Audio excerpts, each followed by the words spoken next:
Today, we become legends. Hey, my name's Inter. Welcome back to the channel for the third time in one day. There's a lot of news to cover apparently at the moment because we have another Smite 2 developer deep dive to go over. This time it's going to be on strength versus intelligence. So we had one on the item system last week which kind of explained a little bit about this. But yeah, the stats are going to be changing to strength and intelligence instead of physical and magical power. And any god can build any combination of strength and intelligence. Some gods will scale differently. Like some mages, for example, will scale fully with intelligence, or some warriors might scale fully with strength. But there are also a lot of like hybrid examples like Chak's Rain scaling with intelligence, or the protections that his 2 gives scales with intelligence, whereas like his ability damage will scale with strength. And so we're going to have a deep dive here from Pon on how this system is going to work and all the scalings and stuff like that. So yeah, let's just jump right in. I'm Daniel Cooper. I'm advanced game designer on Smite 2.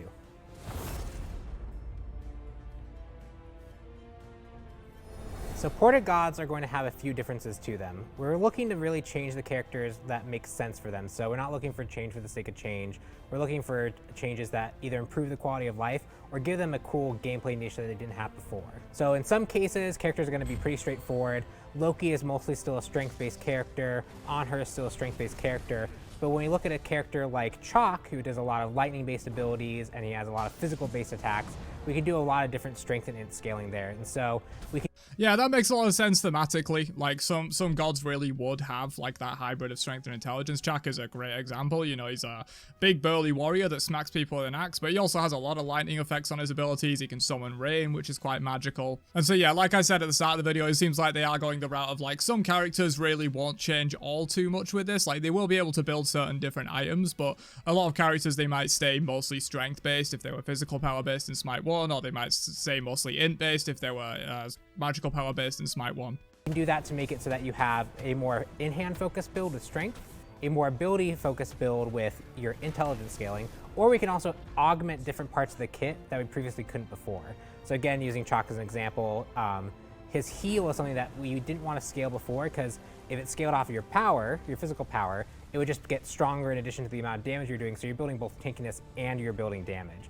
But now we have a little bit more control over it where we can give it more int scaling because we know that your int hands are going to be a little bit weaker off that. And so it's a whole different balance string we have. And we have a That actually is something I didn't really think about with this system. Like, yeah, it does free them up to really allow different kinds of scaling, because if you are building full int Chak, you're not actually going to be dealing a ton more damage, whereas if they let his heal scale like strongly with physical power in Smite 1, which honestly this is a great example because that did happen. You had a long time where Chak's heal was scaling at, I believe, 200% of physical power. It might have even been more than that. It might have been like 250 or something like that. It was a notorious example of like a ridiculously high physical power scaling heal. Obviously 10.3 changed all that. Heals no longer scale with power and stuff like that, but there was a time where Chak would like rush Transcendence in lane, because not only are you getting a bunch of extra damage on all of your abilities, helps out with your wave clear, helps out with your damage in team fights, but you're also getting you know, a massive amount of increase on your healing because it was scaling so high. And obviously you could nerf the scaling down a little bit, but it allows them to sort of give you that option of building into like, do I want to amp up this heal as if you would with building physical power when it was scaling really high, but you don't also get that added effect of like, all my abilities are also dealing a ton of extra damage. And so it gives you that potential to like allow people to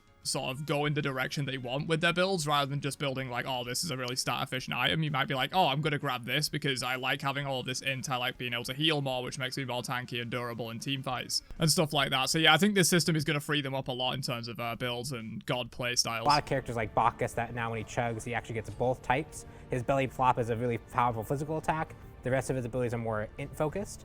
And because of that difference, we can actually amplify strengths based off what you build. So it's a really cool tool that we have available to us now that we didn't before, that makes characters very unique from each other as we build different types of items. Yeah, and that is something I'm really excited for. The uniqueness, the playstyle shifts, like not every god playing the same, because it doesn't feel like that in Smite 1, but it does feel a little bit like that sometimes. Like every god, you just build the same build, they kind of play roughly the same, whereas like this should allow for more like diversity in builds and playstyles. So another example of a character that changes based off strength and int is Cernunnos.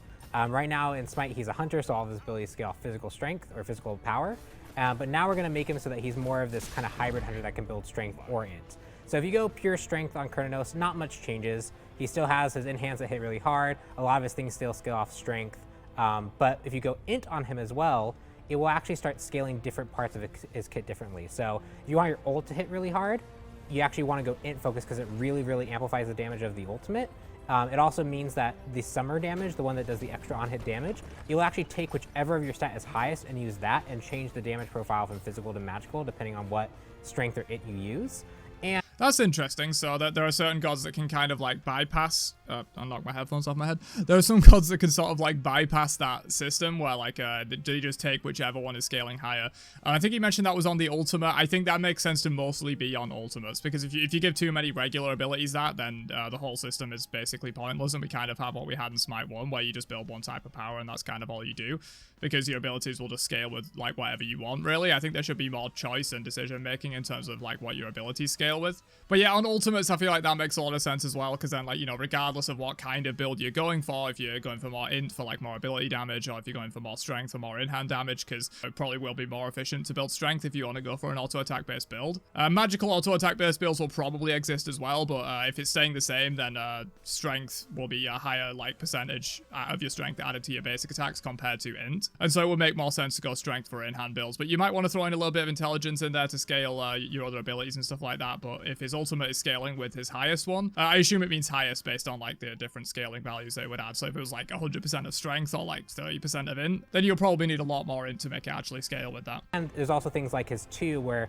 the initial projectile is very strength focused, but the bramble field that appears that feels more magical, that is something that scales off int. So if you want to do more wave clear, you want to go more int focused. If you want to do more single target damage with your bramble blast, that's going to be more strength focused. So that's an example of a character that you can build either way or fully hybrid, but if you want to amplify specific parts, you buy that specific stat. Thanks guys so much for watching. We can't wait to see you guys on the battleground. We have so many gods coming out. We have so many item changes. We're going to be really excited, and we're going to be watching really closely to see what you guys come up with. And so really, once you get a chance to play it, we want you to experiment, we want you to have fun, and we want you to break things. So we're just excited for that. Oh, believe me, I will, Pon. Believe me, I will.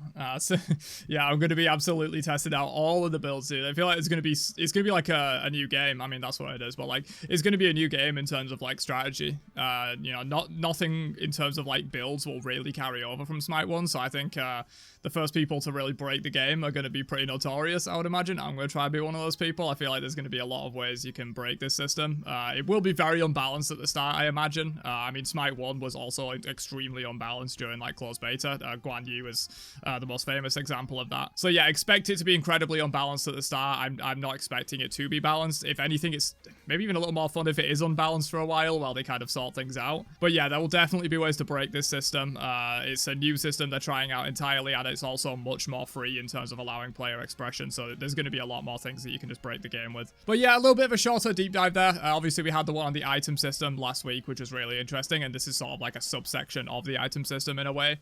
So a little bit of a shorter one, but hopefully you guys enjoyed my review of this and talking about it, and I will catch you guys in another one later on. Have a great day, and peace out, you nerds.